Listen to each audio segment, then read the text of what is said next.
Viva Viceñor, I'm Papa Dan. Ang grande ka na celebration karong tuiga sa ika-30th Sinulog Festival din sa Queen City of the South, Cebu City.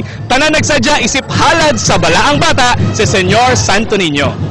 Ug aron pakigduyog sa kasadya sa Sinulog Festival ning tuiga, ang atong mga Caltex stations dinhi sa Cebu game kaayo sa pagpaanyag ug pag-adorno nga mala fiesta ang tema.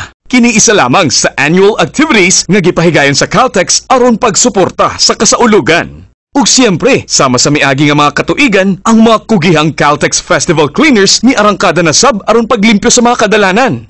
Basically, mga Caltex Cleaners na nag-volunteer sa amo kanang nagsigisig limpyo sa atong syudad.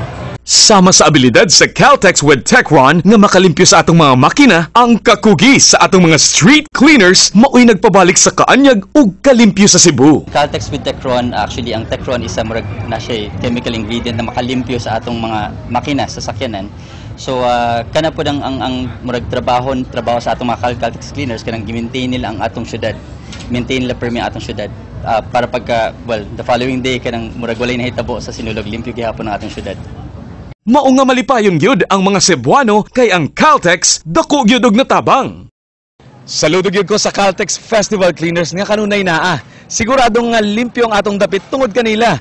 Mao nga tangin usab ang sunod natong pagsaulog sa Sinulog Festival.